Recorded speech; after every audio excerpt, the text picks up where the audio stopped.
Hi everyone, my name is Mickey Adams and I'd like to welcome you to my YouTube channel.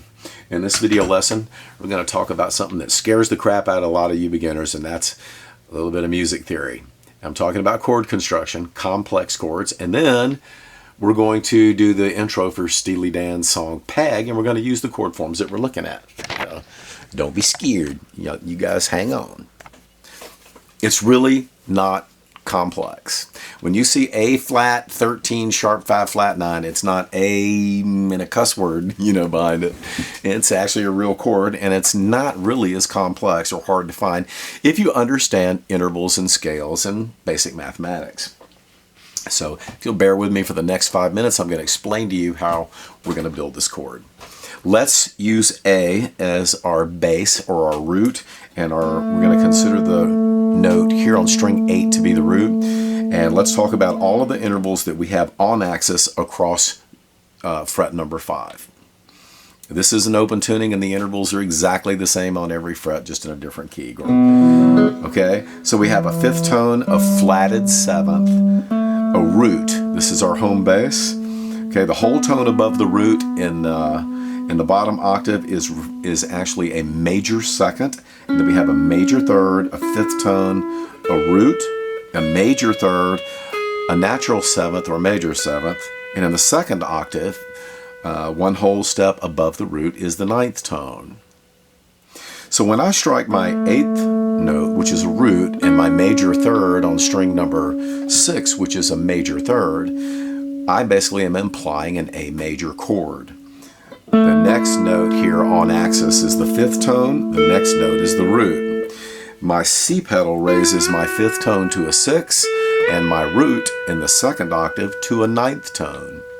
This makes 8, 6, 5, and 4 A6/9, A6/9. It gets better. For those of us that have splits, this 6th tone can now be flatted, but we don't call it a flat 6, we call it a sharp 5. Either way you look at it, the note on string number 5 has come up a half step.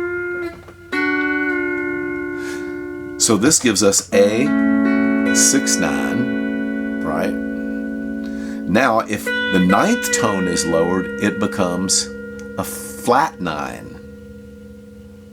So if we have the flatted 5th, the flatted 6th, which is actually a sharp, referred to as sharp 5, and we also have the flat 9, we have an A sharp 5 flat 9. But how do we make this chord a 13 chord? What in the world is a 13 chord? Well, since we can't have a 6th tone and a 7th tone in the same octave, because we would literally have a half tone totally dissonant interval, we can separate them by an octave minus 1. This is how we do that. Since the root is here on string 8 and the root is here on string 4, we have a dominant 7th here. We'll play the 7th tone down here and the 6th tone here with the C pedal. So now we're going to play 9, 6, 5, 4.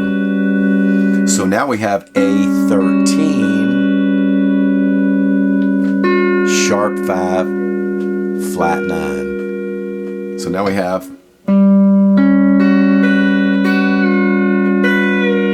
so I now have my C pedal engaged, my vertical lever up, and my E's lowered all at the same time, and I'm striking 9, 6, 5, and 4.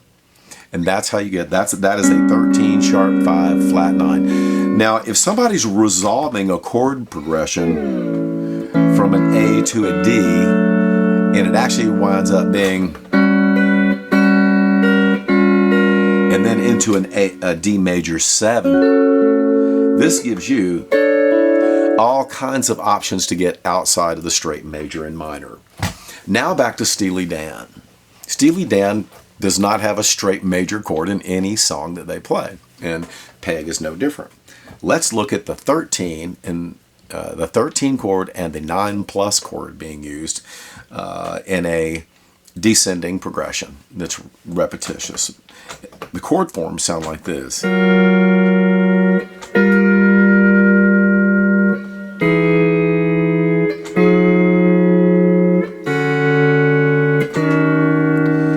Now what we have to do is this. From the first chord form, we need this run. That's the horn part. And then we move to the next chord. We do the same thing, a whole step down.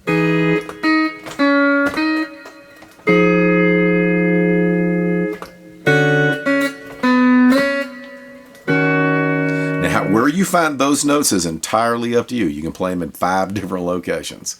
So I'm going to let you guys figure out how to voice that. This is just the C pedal on string 5. Now let's look at the vamp up high.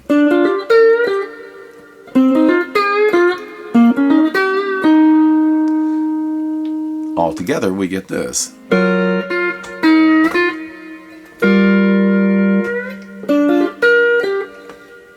I'm going to play it very in a very sterile manner.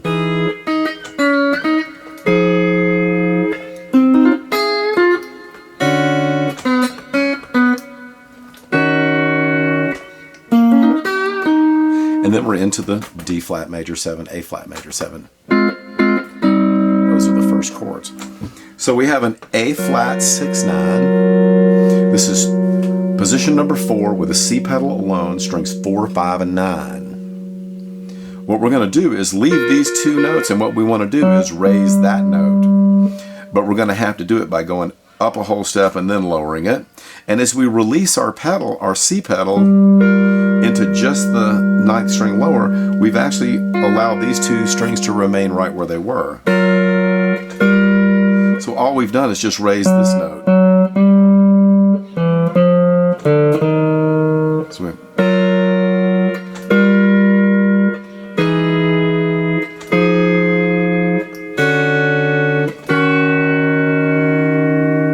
okay? Again. Position number 11, lower your E's and begin with the note on string 8. Strike straight across to 5. Slur 5 and back into 6. The same thing, a whole step lower. And the second, on the 3rd group, we're going to trill. You're probably going to have to bear down a little bit harder and strike a little bit harder for this. And you're going to have to dampen the note just before it so it comes out very staccato with a very sharp attack. And then we're into D flat major 7 and A flat major 7. So I hope this little lesson opened some doors for you. Thanks for tuning in, everyone. My name is Mickey Adams. I'll see you right back here with your pedal steel guitar in 2018.